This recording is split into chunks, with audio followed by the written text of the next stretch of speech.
Hello. Hello. Hello, how are you? I'm good. Yes. I'm good. Can you hear me okay?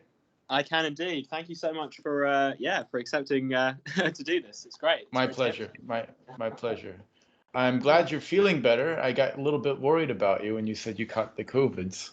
Oh, yeah, thanks. Yeah, no, it was okay. It just went on for a lot longer than I expected. It was very, it was a weird one to say the least. It just made you, have you had COVID before yourself?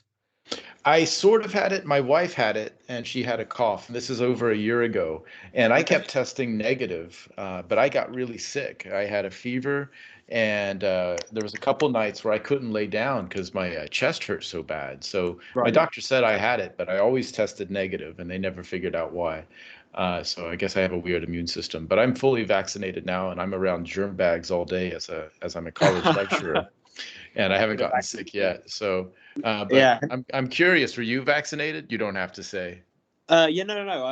I'm vaccinated. I was actually due to have my booster like 2 days after I got COVID, so it was quite a funny one. But yeah. Yeah, I've heard a few people who were about to get their booster, or they got their booster and then they got sick right immediately afterward. And I got my booster about 3 weeks ago as well, and I was just sick for a day or so. Okay. Just achy, but not like COVID achy. And my wife, she, like I said, when she had it, she coughed for about 2 months, but never really got sick. She just felt a little bit achy, and then I had something that was kind of acute, but maybe it was just stress. Who knows? I get psychosomatic illness all the time. Right.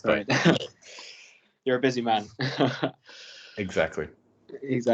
I've got just a few questions here just to ask. I mean, the first, I was able to discover your work through the Blender conference talk you did back in 2017. You've done, am I right? You've done two.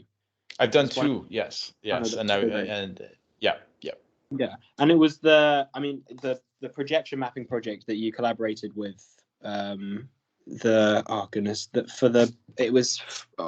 former asylum.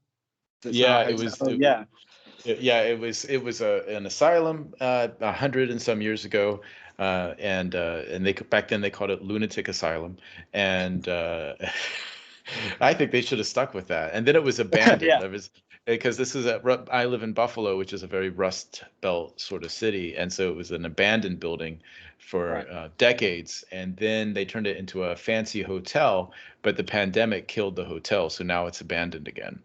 No way! Oh my goodness. Well, supposedly there's a company that's keeping it safe and is running it, but right now it's closed for business. So hopefully after the pandemic, maybe it'll come back to life. Who knows? Oh, wow! I didn't realize it closed down again. Yeah, it's a hard business, and Buffalo was doing really well. We've had all sorts of investments and lots of good things coming into the city, but the pandemic has put all of that on hold, and so we'll have to wait and see what happens. I know the college I work for is struggling, and every faculty meeting I go to, it's sort of like I guess the best analogy is the meetings. Have you seen that Chernobyl series where the people are talking about the reactor that's exploded? It's a little bit like that. The factory meetings are either like those guys who were in denial, or it's like looking directly into the reactor.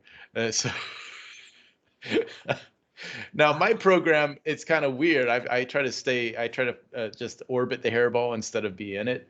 And I teach animation and interactivity. So that's the area that's strong. So my area is fine. It's the people that teach stuff like making furniture and jewelry making and things like that, that they're the ones who are on the chopping block, and they know it. They know it. And they know it. Oh, no. Yeah. No, I was just going to ask, like, how did such an opportunity like arise? How did you how did you get involved with that? Well, I'm known in Buffalo as an animator and an experimental animator, and Right. and basically a lot of projects like that are just connections that you already have, and Right. so I oversee a project with my students every year. It's a project that I begrudgingly agree to do, in which my students build animations for a fashion show Right. that the fashion department in our school builds. And so the person who oversees that was the girlfriend of a video artist who was sort of put in charge of arranging. They got some sort of big grant. I can't remember from whom. And he was put in charge of arranging a giant projection mapping event for Okay. for that building. And since they knew me and that I did a lot of experimental stuff, they reached out to me to see if it was something I could help with. And so I did. And so there were several other artists in the city that built some things. I was the only one who used Blender, as far as I could tell. And I Right. think there was one of my former alumni built some stuff, but she was a little flaky, and I probably should have warned them that she might be unreliable. But let's not go into that. Yeah. But anyway, that was with like Blender 2.7 or something. I think that was back in 2018. Maybe it was prior. Maybe it was 2017. Right. And so I had to just think about things backwards, and I knew I could. I knew Blender could do all sorts of texture baking, but it couldn't bake those textures into a sequence. And so I found a Python script and just tweaked it a little bit so that way it could bake texture. And basically what I did was I took a particle system of music notes because they wanted music notes flying around it. Yeah. And so I baked a texture.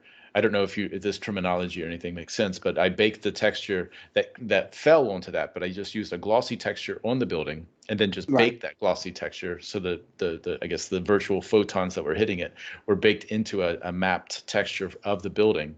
And then I just sent them a big sequence, a big 4K sequence. And the projections, there was another company that was in charge of the projection system, and they used I think it was 4 or 5 big Christie projectors to throw the projection all over the building. It was gorgeous. It was really great. It was hard to see in the videos and so forth of the event. Really don't capture the light and everything, how it worked. It was really a gorgeous, and I think there were many other segments that were far more interesting than mine. Mine, they told me that the music was going to be in sync with my piece, but the Right. conductor, the Buffalo Philharmonic Orchestra was playing live, and the conductor took some creative levity or something and changed the song up from what I built the animation for. And Right. so it did. So the parts where the music climax and everything had nothing to do with what the band was actually doing, but the audience never missed it, so they didn't know what they were missing either. And so that's the way live events work, though, and you just have to take that in grace. That's just going to happen. Yeah. But it worked, and I haven't developed that script since then, and I should. I'm just not much of a computer coder, as I said at my Blender event, and so. But that's something that's on my bucket list is learning a little bit more Python scripting and how to write my own add-ons, because I think that would be really helpful to some people. And now in Blender 3.0. You can bake, I think, from both of its render engines, and Blender is about 10 times as fast as it was back then. So it would be Wow. capable to do a lot more. It's not just faster, you can build bigger projects. Its memory usage and everything is far more efficient. So in other words, that it just means what's great about being an open source artist is that you can keep the same computer for 3 or 4 years, but your computer keeps getting faster and your software keeps getting more capable. And Right. that's as opposed to working in the closed source world, where every time a new software package comes out, you also have to buy a new computer to keep up with it. And Right. that's very much not the case in the open source world. But I tend to try, if my wife lets me, buy a new computer about every 2 or 3 years. Yeah. And so so I managed to pick up a big 3090 machine a couple months ago, and with a big video card. And so I've been like a kid in a candy store making stuff recently, because it's like, I Yeah. can do all that stuff I've been trying to do for years and I couldn't do before. So it's fantastic. Yeah. So that's how that project came about, and I probably spent about 2 months building all the elements, but about a half of that time was testing and development. How can I make this work? And so about 2 weeks into it, I realized this could actually happen, and then I came up with the system for actually doing it. So only about a quarter to half of those 2 months was spent actually building the actual project. The rest of it was coming up with a process and knowing that it'll work and that it's reliable. And that's I enjoy both of those processes immensely. I've been working on like last year I did a big music video with a film company in London. I was just on a video call with a film company, and I don't know why I spend most of my time working with Europeans. The North Americans want nothing to do with me, and We'll take it. We'll take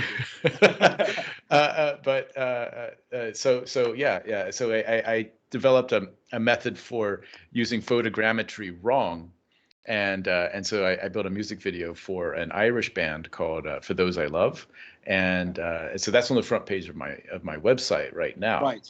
And so that we had all this weird gnarly sort of work, and so we've got a new project. But there's some NDA, so I can't say who the band is. But it's a pretty big band, another Irish band. But so we're trying to develop a new system for that, and so that's going to require a lot of testing and experimentation. And when I'm working on that kind of stuff, even though I've got a full-time lecturing job, I find the energy to do it because it's my childhood dream to make music videos. I grew up watching MTV, and to actually get to work on that kind of stuff and then get a paycheck is nice. And when you get paid in British pounds, it's nice because you get more dollars for that than you did for Right. So I enjoy that process a lot. Oh, bro. Yeah, I was going to say, have you done regarding that projection mapping project? Have you done anything similar where you've created, where you've had to create a projection mapping for a company, or was that the only one that you did? That's the only one that I did, and I haven't had a chance to do much more than that since then. I was planning to, but the year after that happened, my son got a brain tumor, and that consumed that year, and then the pandemic happened, and not much has happened since then. So I've been working mostly with European folks online. And Sure. and so that hasn't happened. I am, though, it's not projection mapping per se, but I am now moving now that I have some better capabilities with both Blender and some faster computers to render with.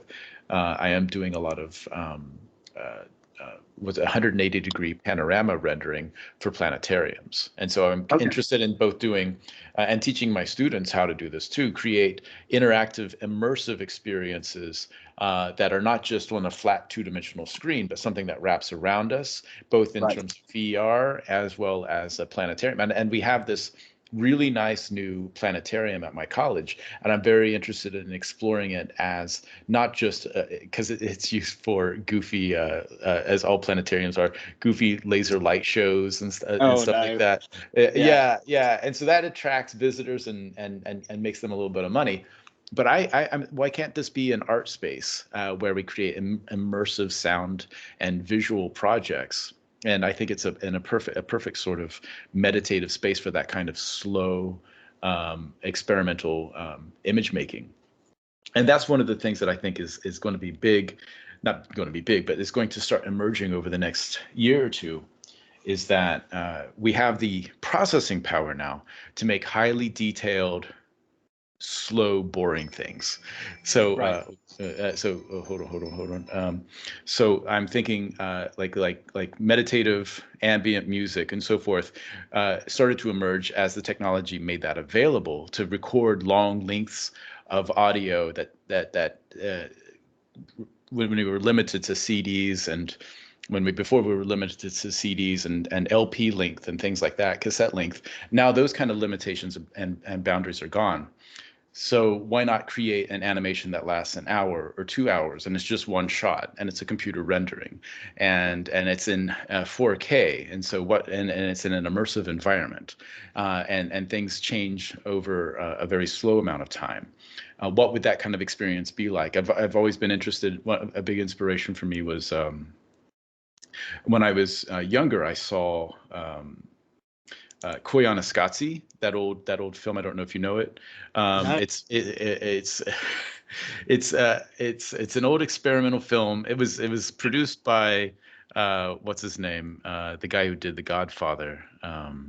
Oh, what Francis Ford Coppola? It was. Yeah. Right. He produced it, but it was directed by a strange guy, Jeffrey Reggio. And today we would just say it's stock footage mixed with Philip Glass music. But back then, no one had really seen anything like this. MTV had just emerged, and it wasn't really a music video. And it's got the very repetitive and somewhat annoying to new people Philip Glass music, and the visuals are just essentially stock footage. There's no implicit narrative. There's no narration. There's no characters. It's just random, not random, but specific shots of either nature, urban spaces, people, factories set to music. And Koyaanisqatsi is an old Hopi Native American term, which means life out of balance. Right. And so it's an hour and a half long non-narrative music piece. And the first time I saw it, I said, "This is the worst thing ever. This is the most annoying thing I've ever seen." And then when I was in art school, I was working full time, and the adjunct teacher rolled out the old VHS player on a TV, and made us watch it. And so I couldn't even finish it the first time I saw it. And one of my art friends was like, "Hey, Brent, you gotta watch this video. It's real trippy." And I said, "This is terrible." And then when I had to watch it, when I was severely sleep deprived, I realized that sometimes art is not something that is saying anything to you. It's just something that does something to you. And so Right. being as exhausted as I was, my defenses were down.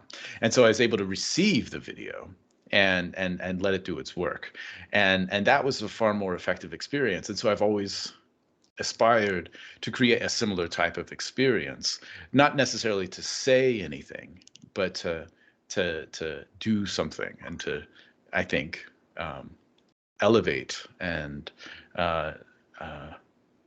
wake up and free the subconscious.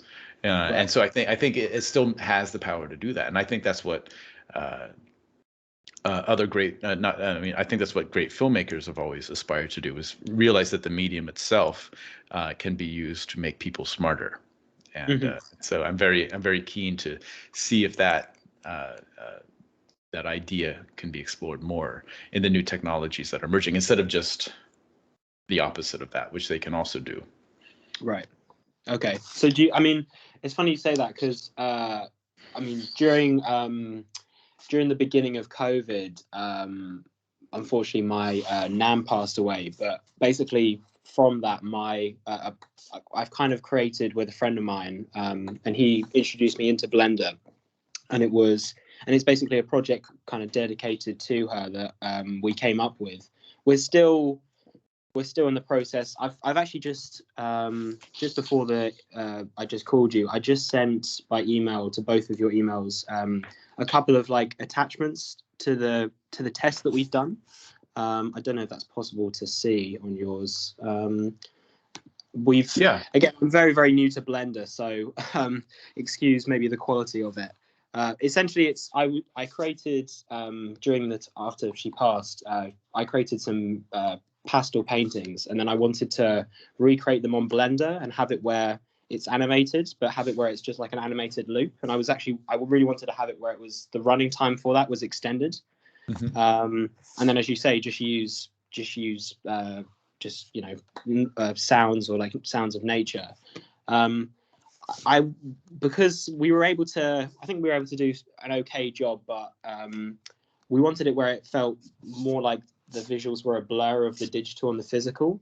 So we were thinking that from the test that we've done, whether we should use Blender grease pencil or not to give it that more of that hand-drawn finish. Do you have a lot of experience with Blender grease pencil? I mean, I've never used it before. I've used it a few times, and it's got the potential to be incredibly powerful.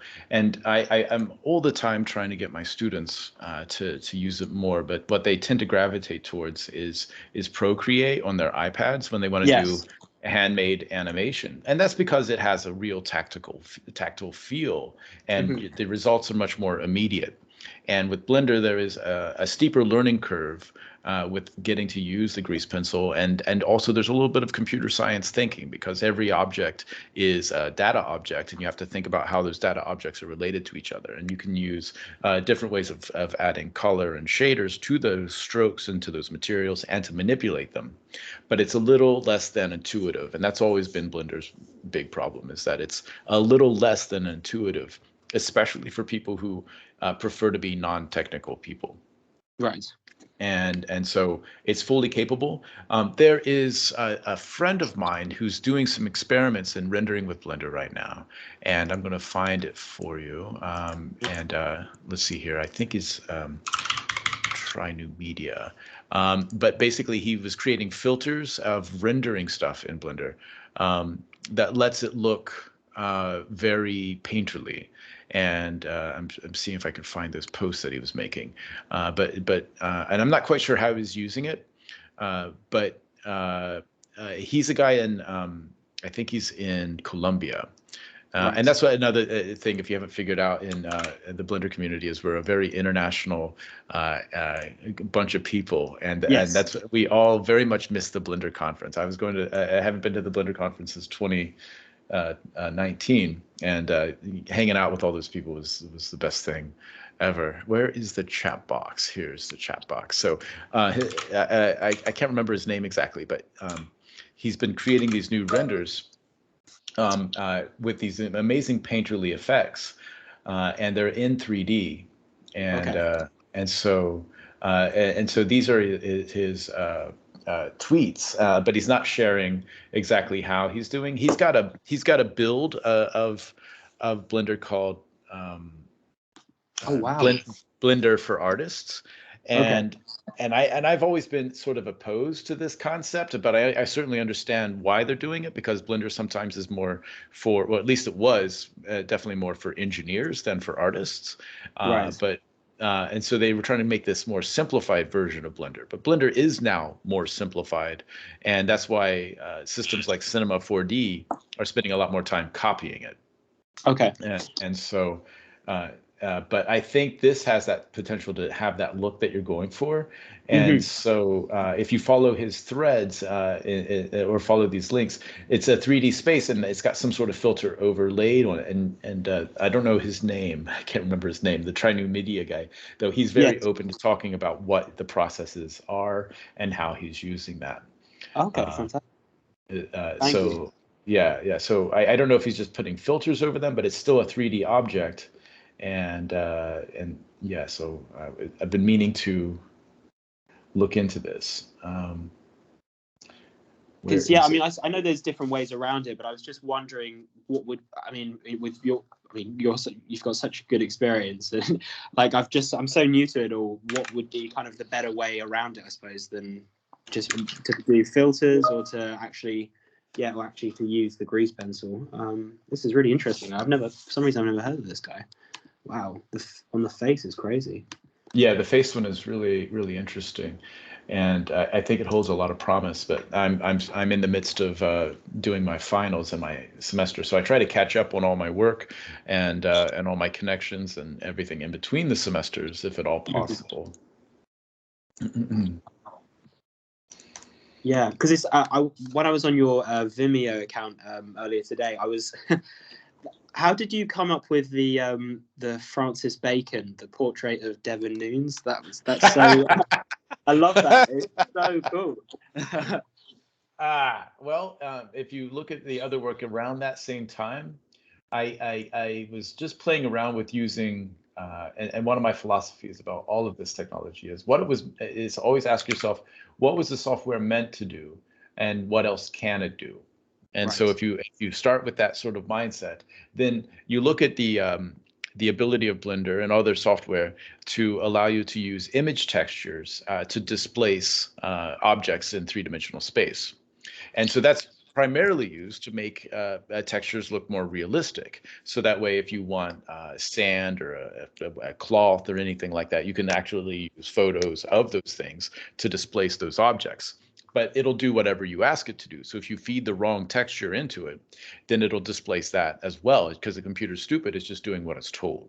Right. But it's doing it with with immense detail and dedication to what it's supposed to do. And so that there's something beautiful about that stupidity of it. So Yes. if I take a video of Devin Nunes saying something inane, as always, then I can take the video of that, and I can motion track the video in Blender so that the head is standing still, and then I can use that on a sphere inside of Blender, and just use the brights and the darks of that original video to displace that sphere. And then I can take the original colors from his face from that video that's now motion tracked and apply that to the surface itself of that displaced sphere, and so it does it with a great deal of detail, but also distorts it. So the original video, the fingerprint of the original video, is still there, but it gives what I was just exploring, like a more honest view of the person that is there talking. And then I did some goofy effects to the audio, which I probably shouldn't have done. So so basically my whole philosophy about art making in general is, if it makes me laugh, I'm going in the right direction. And I love that. and so that I just follow that's how I so if I start making anything with a capital A in art, then I know I'm usually I'm not that sophisticated. So if I make something stupid, then it seems smarter underneath of what's going on there, and that's usually what I do. But deep down, I'm just a 12-year-old boy who likes spaceships and space scenes, and sometimes I just do that as a source of comfort. And so that's why I'm doing stuff. I would love to just create a whole company that builds animations, really nice, slow, meditative animations for planetariums, but also makes artwork for spaces where people don't expect to see artwork.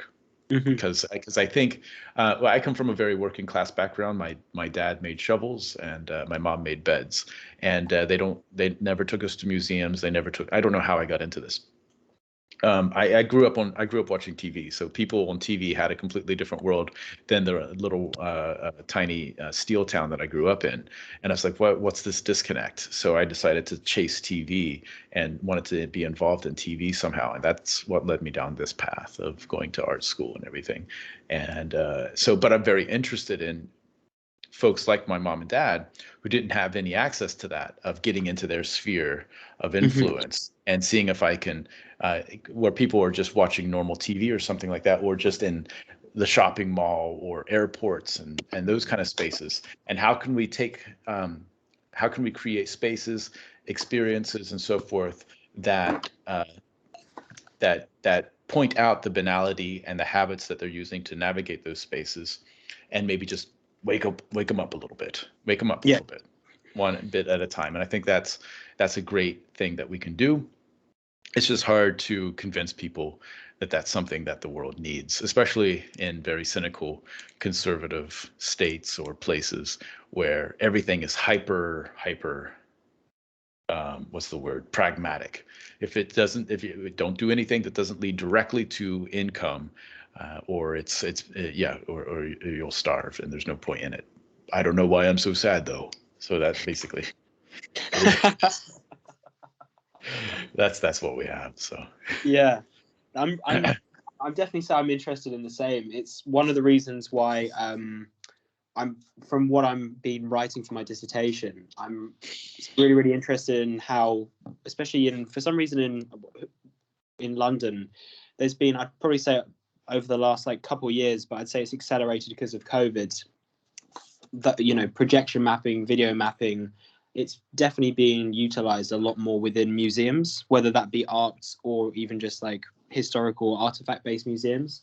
So the other day I was in the Imperial War Museum, and their latest, they've just, I think it was 40 million they spent, and it's of the Second World War.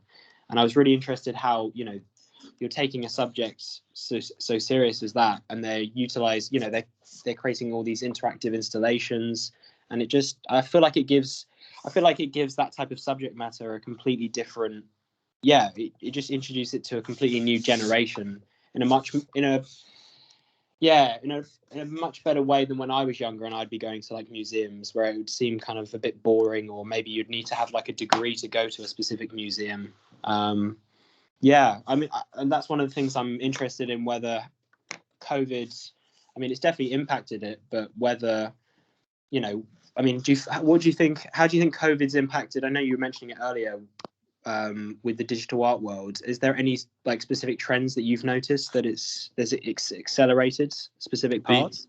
The NFT explosion, Right. and I think that's when history looks back on this time and the art world, that's the thing that basically it was like a gigantic gravitational pull for all of those artists that needed another form of income, and I haven't jumped on board, and I'm going to try not to cast my opinion about it or anything. My gut instinct is that it's a sorry, I have a dog. My gut instinct is that it's a pyramid scheme, but people seem to be doing well about it. But it seems to be just recreating the prior systems that existed, with only a few people making a lot of money and most people still struggling. So I'm going to close my door. Excuse me.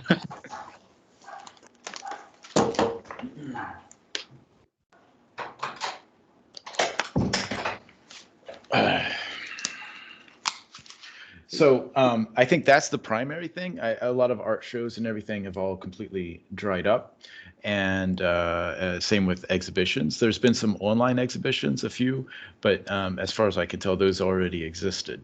So yeah, I don't have. That's really the only thing that I think has changed a lot in that time. We have a really fantastic show here at in Buffalo, curated by Tina Rivers Ryan, on digital art, but it's not really a reaction to COVID. It's more, it's just something that is just talking about artists who are working in objects that deal primarily with experimental digital media. There's a whole bunch of, there's one exhibition, I can't remember the artist, I'm terrible with names, but it's a bunch of 3D artifacts that were destroyed in Iraq. But before they were destroyed or put on the black market, there were 3D scans of them. So these are all 3D scans or printouts of the 3D scans with the actual data for the 3D scans in a little SD chip that's embedded in the 3D scan. And so it's just a bunch of like statements like that. And for me, all the artwork is very interesting, and it's very discussion engaging, but at the same time, I'm always in between art world and pop culture world, and that's why I like music videos and things like that. But I'm very interested in the balance between people who talk about art and art for other artists, as well as like folks like my mom and dad, and getting them into the museums or basically getting into their realm, and how we can get between that. And so I'm not articulating very well. My wife just came in and giving me mail. So I feel like that exhibit is fantastic. But if I were to take my dad there, he'd be super bored. He wouldn't understand anything, and I've got a photo of my dad looking at art when I used to make him go to museums, and it was a friend of mine's art where she had made something that was sort of feminist oriented. It was a large piece of concrete, looked like a big concrete tube, and it had doilies embedded into the concrete. And this photo of my dad wearing his ball cap, and it's just like he's looking at it. He's not really looking at it. He's just like almost offended by it.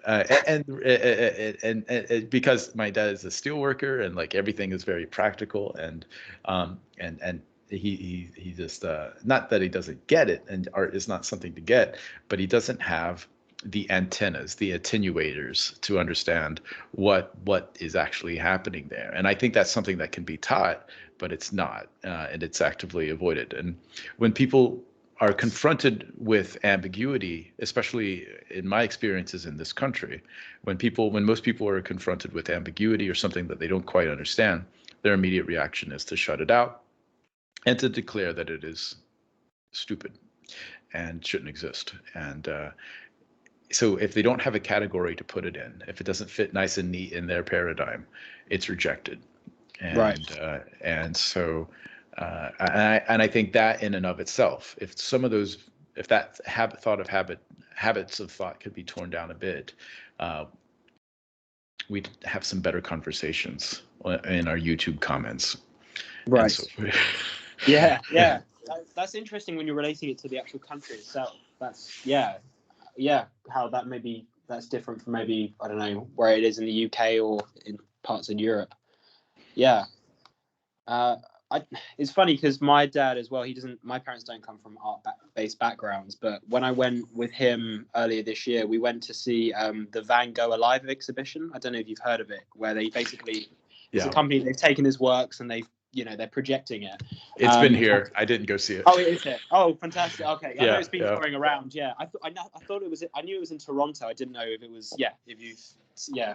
But I mean, my dad, he really enjoyed that. But it's kind of reminds me when you're saying about your dad, it's the same as mine. Where when I go to like the Tate or somewhere like that, yeah, his reactions are just the same. But maybe I feel like maybe that could be maybe projection mapping or video mapping or I don't know, experiences of immersion. That could maybe be that might be the answer, or for them to grow. It depends on how it's made. I think a lot of that stuff that is intentionally art for other artists, and I know that's not necessarily what you wanted to talk about, but but the projection mapping does seem to be used primarily in a situation where it's trying to draw crowds and trying to appeal to like basically tourists and events like that. And when we put this event together for the lunatic asylum, it's called the Hotel Henry now, but when we put that event together, we were expecting I don't know, 5,000 people, and something like 15,000 people showed up, and it was a huge event, and so people were very hungry for events like that. And we were planning on doing another one. We were asked to do another one, and then the pandemic hit, and we're waiting for all that to clear up. And I'm sure there'll be more opportunities for that again. Mm-hmm. It did cost a lot of money, and it was a complete free event for everybody that went. And so I can't remember where all the funding came from. I think, like I said, it was a grant or something. And I didn't make very much money off of it. I was just more excited to be a part of it. Right. Most of the money went to the video production company that had all the projectors and set it up. Okay. Yeah. Do you think maybe those types of experiences, though, does that border more onto entertainment than it is art? I mean, I know that's, yeah, is that more of like a Disney attraction rather than, your traditional relationship if you're viewing like an artwork or, a sculpture, for instance? I don't want to have those. I think a Disney movie can be a fantastic movie. And of course, yeah, and it can be a great artwork, and so I think that so they tend not to be, of course, but they can be, and so I love Marvel movies. My son and I we go and we see them as soon as they come out. They're super fun, and they're a great spectacle, and they are what they are. Can we have, for lack of a better term, high art in a Marvel movie or something like that? Probably not without it getting noticed, but it can exist. It certainly can exist at the same time. It's just people don't expect it to be there, and so I've always been interested in that, and I didn't know this is where the conversation would go, but it'd be it's pretty interesting, of this cultural divide. And I think that's one of the things that the museums and the art world has they've not fixed that properly. They've become a small group of pseudo wealthy cultural creators that don't really take into account the vast majority of people that they have a responsibility for. If you want to be supported in this culture doing a creative act, then I think, not that it's necessarily a capitalist term, but you should feel a responsibility to your fellow man. And so so I enjoy teaching for many of these purposes. Is I love seeing people not necessarily wake up, but enter new parts of their mind that they didn't know they had, Right. and that's exciting when you see that they speak differently, they walk around differently, and everyone has their own individual potential to get there. But I think artwork is a big part of that. I think that's what Stanley Kubrick was doing in a lot of times in his artwork was he was intentionally making things that were boring or strange for not the purpose of just entertainment. His films were incredibly entertaining, but at the same time, they're really sticky, and they change the way that you see the world, and that you see other films, and so that goes back to the Koyaanisqatsi. Art is not something that says something; it does something to you, and such that when you walk away from that film, you're looking at things differently and you're thinking differently, and that is the potential of it when it's done well. And if the person who is receiving it is in the right place to receive it. And that's why I'm very interested in these type of immersive experiences that could create those sort of situations where that can happen. That's what I think. That's what a lot of people who go to church are looking for. They're looking for that. They're looking for that profundity that separates them from the banality of sitting in a car intersection for a big part of their lives. And so I'm interested in those kind of spaces. If you look further on my website, you'll see I've been very fascinated with the places that are considered non-places, parking lots, car intersections, and things like that, where nothing important is emphatically, this is not anything where anything is supposed to happen. You wouldn't get married in a parking lot, right? But Right. maybe if we can make artwork in those situations, do some projection mapping in a parking lot or at a car intersection is probably a bad idea. But these kind of places that are emphatically not art places, that's where we should be. That's where we should be. Elevators. And those what sometimes they're called liminal spaces on the internet. Right. I think that should be the museum of the coming decades, how and the reason it can't happen too is because you can't make money from that. There's nothing to sell there, and Right. so that's a problem, and it shouldn't be a problem because that's what we need, right? And so. Yeah, that's what I'm thinking about. So that projection mapping in a stairwell, and a lot of new buildings around here, they are putting the stairwells in glass parts of the building, and so that way it might encourage people to use the stairs more instead of the elevator. But if you fill those spaces with art as well, maybe you could encourage people to use those kind of that kind of artwork. So yeah, it's a potential to be anywhere. But instead of just on the facade of a building where people are looking up to it. Something that I've been preaching to my students is that kind of content could be any kind of space. I've noticed over the past 10 years, every time you pump gas here for your car, they've replaced most of the gas pumps with some sort of multimedia device so they can advertise to you as you pump your gas. Okay. I don't know if they're doing that in Europe, in the UK. I haven't pumped gas over there. I always ride a bike in Amsterdam, but they do that here. Every time you pump gas, there's this loud commercial that comes at you and tries to get your attention to advertise to you because they know they've got you there captive for at least 2 minutes or so. And so if you could get some sort of grant or some sort of way of buying advertising on those gas pumps, what could you do? That's what I want to do. Yeah. While someone's advertising and pumping gas, you can maybe just do something weird and totally confuse them. And do. And I'm a huge fan of Adult Swim. I don't know if you guys get Adult Swim over there. Yes. Okay, and so Adult Swim are so what if we could do something like that, and that would freak people out. People don't expect that, and so maybe it look like the gas pump is glitching out. I don't know. People, the gas companies would of course never agree to something like that, and it would be, and the curation would not happen by like a museum curator. It'd happen by a gas company. It'd be interesting to see what gets through there. Yeah. And if the price is right, they'll probably let you do anything, but. And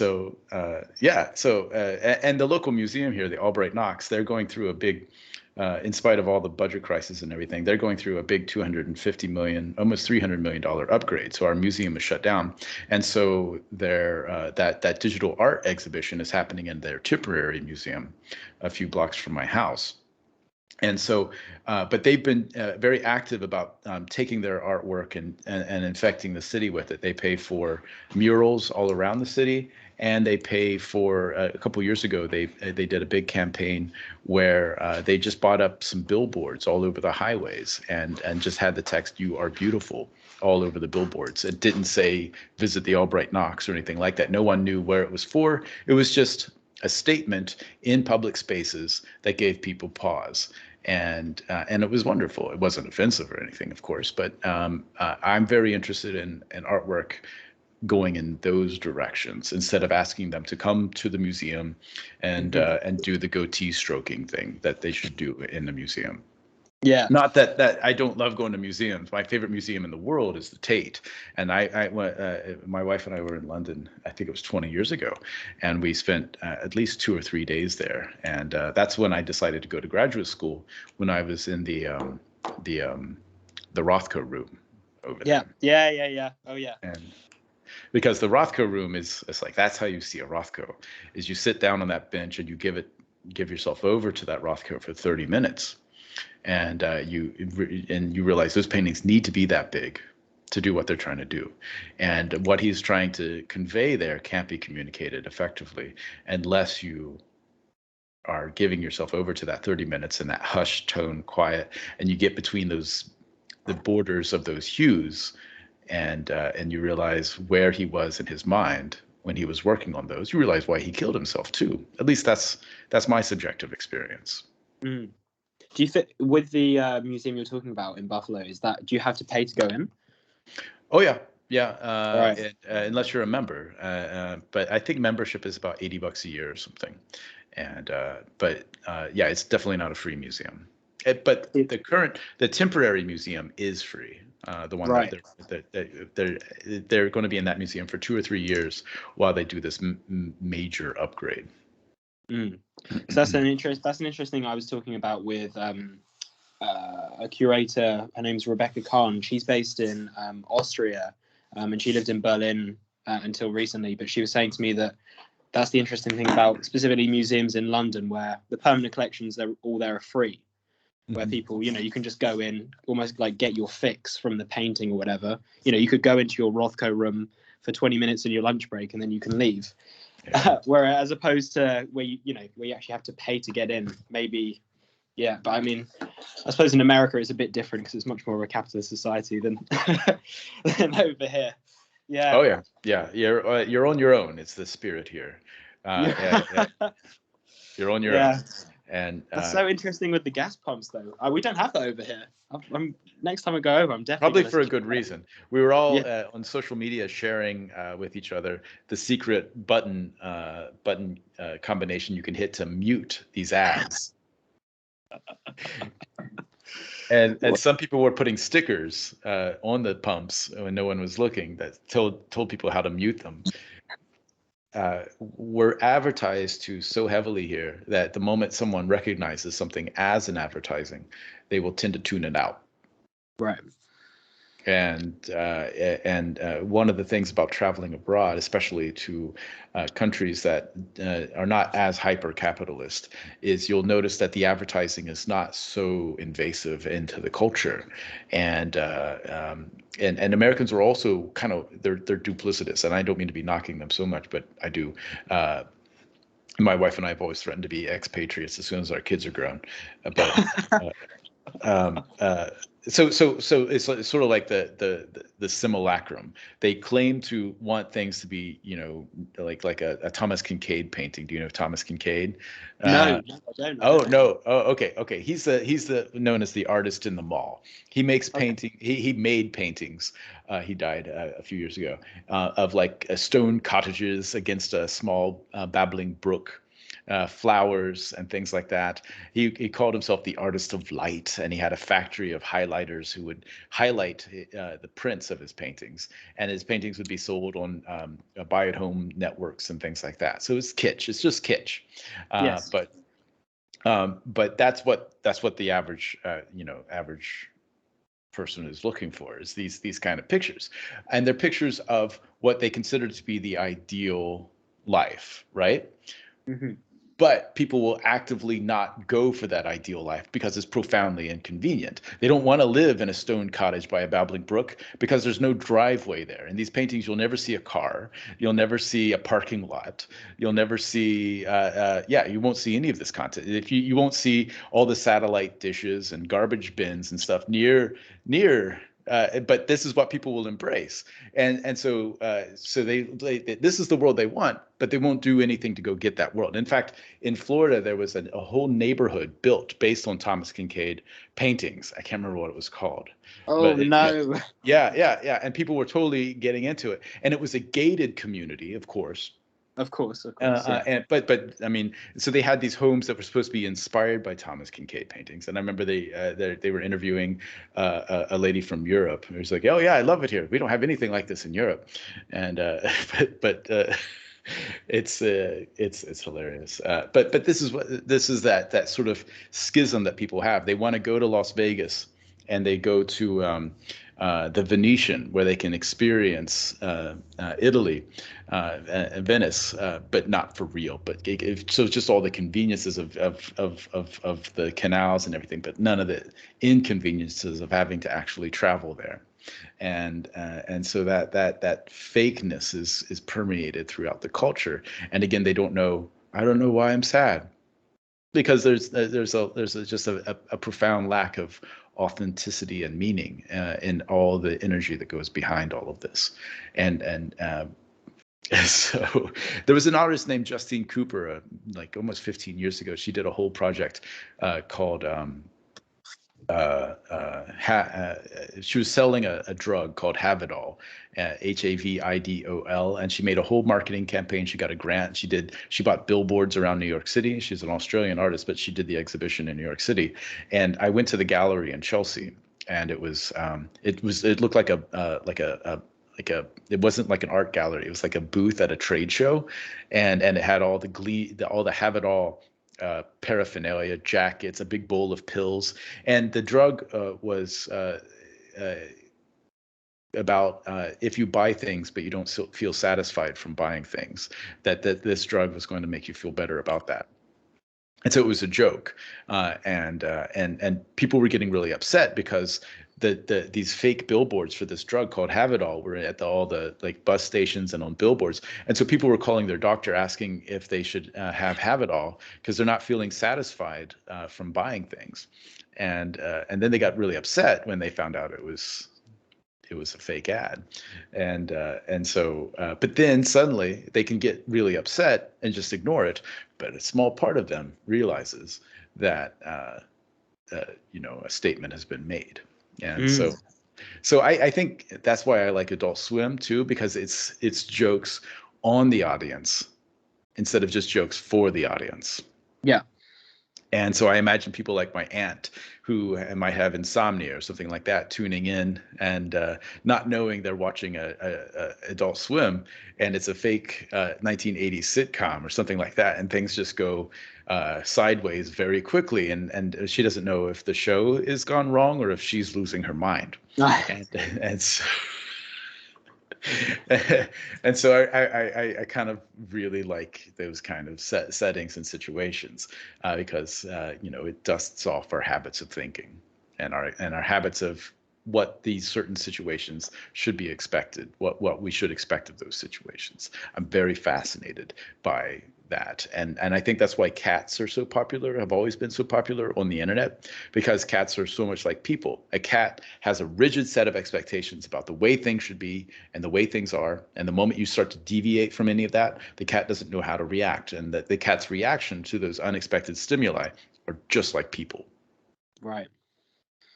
But people aren't cats. Have you I know it's not Adult Swim, have you ever watched BoJack Horseman? I haven't. I've seen all the advertisements for it, and it's something that's on my radar, and I've heard good things about it, but I haven't watched it. No. because some of the sentiments you're talking about there, that's definitely why I like BoJack Horseman. If that's the case, then no one's given me a good reason to watch it, but that's a good reason to watch it. Yeah. No. Oh gosh, I'm just quickly scrolling through those Thomas Kincaid paintings. Oh, it's gross. These are horrible. Well, you know, I saw a talk at the College Art Association conference in 2004 called The Artist in the Mall, and it was about Thomas Kincaid paintings. And the art historian, she's talking about them, and she shows this lovely painting of like this trail, wagon wheel trail that goes off into a flowery forest. And she goes, you know what, I like this. This appeals to me. I want to be here. I want to be in that environment, and there's nothing wrong with that. But then she showed a painting by Jericho. It was severed limbs from 200 years ago. And so you see some beautifully painted severed limbs, and it's horrific. It's absolute. And Jericho was known for a lot of horrific paintings. And so here we have, you know, a painting of a beautiful like trail or something like that, and a painting of these severed limbs. And so basically what we're trying to give people the capacity to see is we need to be more in the here and now and more focused on this is the reality. This is where we are. This is what we are looking at. And if we can make something beautiful about what we have, about what we do in this reality, instead of what we wish we had, instead of pretending, then we can be more present in this moment. And I think that was one of the arguments she was trying to make, that Thomas Kincaid paintings encourage people to put their head in the sand and ignore what's actually around them and not do anything to change and grow. Mm.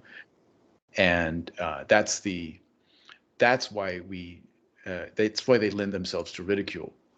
And instead of just saying it's stupid, we need to find out why we find them intellectually offensive. Right. Right. Yeah. Yeah. No. Mm. So another one of my big heroes is Marshall McLuhan, and specifically because he was one of the first thinkers to turn his lens to the garbage that most people consume. And that's what he wrote about at length. And so one of the most important books that I've had 3 or 4 copies of, and when I lend them to the grad students, they never return them, is, and I think there's free PDFs online now, is The Mechanical Bride, and the folklore of it's called The Mechanical Bride, Folklore of the Modern Man. Okay. And it's a short book of a whole bunch of essays where he dissects advertisements. That's the whole book, is he just dissects advertisements, and it's a fantastic book. It was written in the mid-50s, and he looks at ads and says, what the hell is wrong with people? But he does it in his weird Marshall McLuhan way. And Marshall McLuhan, if you haven't read too much of him, it's like reading reading his work is like walking through a foot of honey. It's hard to get through, it's dense, but it's worthwhile to unpack. And right. And so, but like there's several advertisements in there. Like one advertisement is for a coffin vault, and it shows a woman holding her hand out while it's raining, and then there's long narrative, because old ads had a lot of writing in them, but talking about how important it is that you keep the body of your loved one dry under the ground, and why that's important. And so he talks about, these are the values, these are the things that people are selling. Why is no one saying maybe we shouldn't do this? And then probably the best takedown is an advertisement from World War II that shows like a dead soldier's hand with a photograph of Betty Grable with a bullet hole through it. And okay. and the advertisement is for an entertainment magazine, and it has a narrative as to why this the magazine is trying to tell you why they're important and why their work is important during the war, to tell you about Betty Grable and to tell soldiers who are out on the front about movie stars. That's why they're important, and that's why they should exist. And Marshall McLuhan says, when you peel away the insipid layers of inanity of this ad, you stare directly into the void. And it's just the harsh language that sort of rips up your soul. But also he's holding it up to people and saying, why is no one saying no? to this kind of culture authorship. Look Hmm. at what it's teaching people, and look how because when most people are looking at ads, when people like my dad, when he gets taken all the time, people call him, and he gets conned all the time online. When he got online about 10 years ago, I said, Dad, don't get online, and whatever you do, don't give anyone your credit card. And sure enough, he got taken a whole bunch of time buying stupid stuff and getting money stolen, because he's just not sophisticated enough for the culture that's become far more sophisticated than he was prepared for. And he's down in West Virginia in a tiny trailer, and they come after him all the time. So I'm very interested in how this world comes at people and tells them, this is what's important, this is what's not, this is what you should be afraid of, and this is what you should not be afraid of, and just directs them in these different ways. And we're seeing that at a hyper intensity now with social media. And the previous elections and everything are really amplifying that. And so, yeah, I'm really scared about where democracy is and so forth. So yeah, I see art making as a means for saving the world. Hmm. No. And no short terms. I ask my students that when they come. I say, all right, well, how can you help save the world by doing this? And if they can't come up with a reason, then I say maybe you should go cure cancer or something like that. Then, Hmm. because if you don't work with that kind of urgency, with that kind of obsessiveness, then your work is going to be mediocre, and I don't want that. Hmm. Maybe that's too much hyperbole, but I think that's the kind of urgency we need to work in. The biggest struggle over the next generation is the one for truth. Mm. Yeah, definitely. Especially with how things are politically, well, not even just in America, over here in Europe. Yeah. Oh yeah. I know it's going that way too over there in some places. It's far worse here. It's so Yeah, I bad. mean, I do. It's funny because I'm almost more interested in US politics than I am this country's politics, just because it almost feels like a film. Feels it doesn't almost feel real. It's such extremes. How is it? I know it's not kind of related to this, but how is things over there at the moment? Like, does things calm down? Do you feel or They're calm right now, but we're far away from any upcoming election. right? And but everyone knows that 30% of the country that is essentially like the Taliban are still there, and they're back building. And I see them on Facebook because all of my extended family down in rural areas of the country, Hmm. they're still there, promoting Trump and saying climate change is nonsense. I don't know how they're surviving necessarily, because most of them refuse to get vaccinated, Right. and so so the older ones are dying off. And my wife lost some cousins and or some uncles, and I know my extended family, they have gotten sick, but my old uncle, who is he's gone pretty batty. I don't know if he's around anymore, if he got it or not, but it's bad. And I was at I blew out my knee over the summer, and so I go to a physical therapy appointment every Friday morning. And sure enough, there's the old, like middle-aged lady, and she's got the Trump Christians for Trump stickers all over her car, and you Hmm. just see those everywhere. And in the cities, the difference between people who have to live close to each other, because I live right here in the city, in the middle of the city, and Buffalo's not that big a city. It's about like 300,000 people, and we in the region with the suburbs, it's 1 million people. All the white people are in the suburbs, Hmm. and the white people in the city tend to be in the wealthier neighborhoods, and so Hmm. it's a very segregated city. But as soon as you drive out of the city, that's where you start seeing all the Trump signs and everyone letting you know, and a number of years ago they passed an act so that people couldn't own machine guns. Because that's an issue, Yeah. and at least in New York State, they said nobody can have like I don't know the rule exactly. They just can't have machine guns, Yeah. and that was called the Safe Act. And so as soon as you get out into the suburbs, you start seeing all those signs that say repeal the Safe Act because they want their machine guns. And despite of all the stupid shit that's constantly happening around here, people just they don't have a reality. And the reality is defined by the algorithm that tells them to click on this because you clicked on this, and they don't realize how the algorithm is acting on them. I love to go into incognito mode on Chrome and click on a link on YouTube and see where the rabbit hole takes you. And they say they're fixing it. They're not fixing it. You can just go down the rabbit hole and see where it goes. And I worry about my own children and what they're watching on YouTube all the time. Yeah. Didn't mean to get so grim.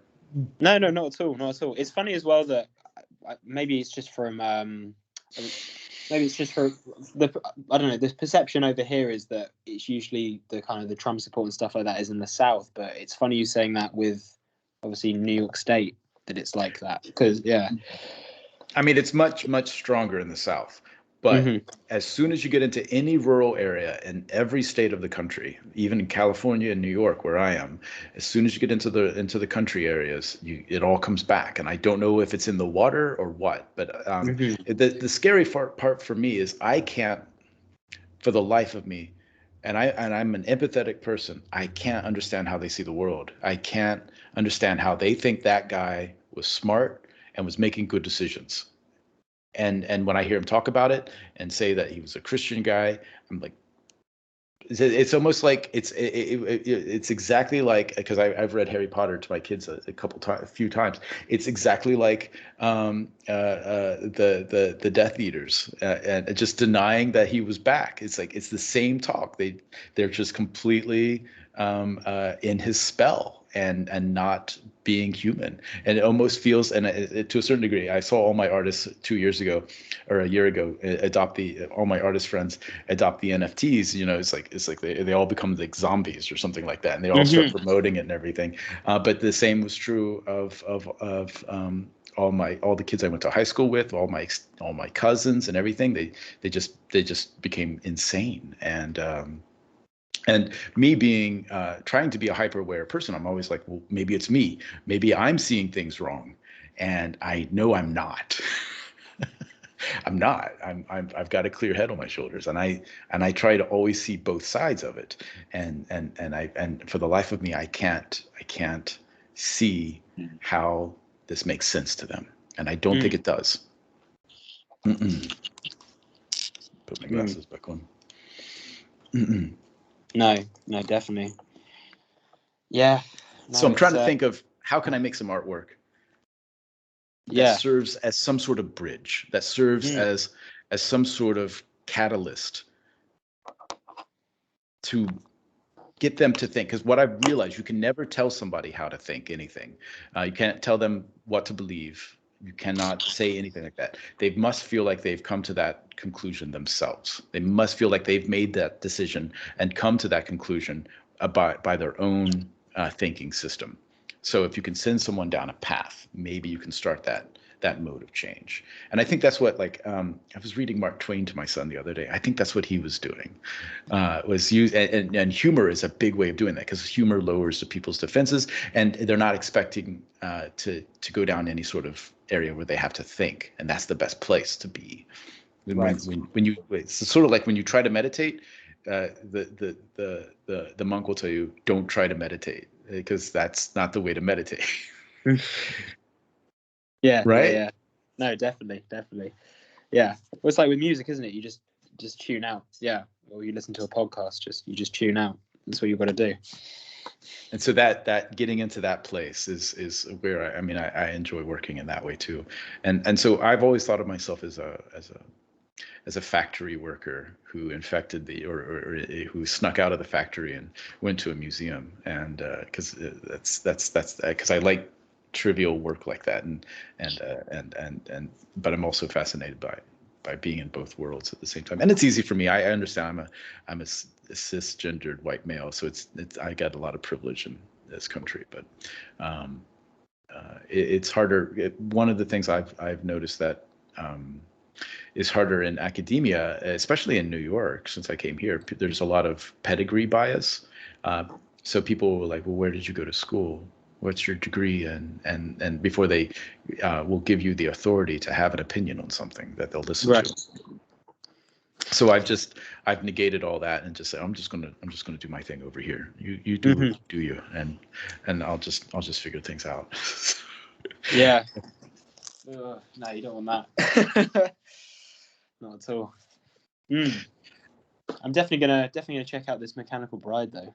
And I might, now. Very interesting. Mechanical Bride, and but I don't know if you got what you were looking for out of this talk, but I hope you found it useful, and I enjoy these kind of talks a lot. So of course. No, thank you. I mean, thank you so much. Yeah, this, as I said, it's just I'm very, very new to the digital art world in itself, but it's just been a great insight, and it's also, it just, as art always does, it just always leads into other things, which exactly, like you say, that's what it is. But no, I appreciate your time. And yeah, I'll is it possible if I do come up with any more questions just to email you? Absolutely. And hopefully we'll have a Blender conference next year, and so maybe if you want to drop down to Amsterdam, I'll hang out with you, grab a coffee. 100%, definitely. That sounds great. Lovely talking to you. Lovely talking to you. If you need anything else, just send an email. Take it easy. Bye. Beautiful. You too. Bye.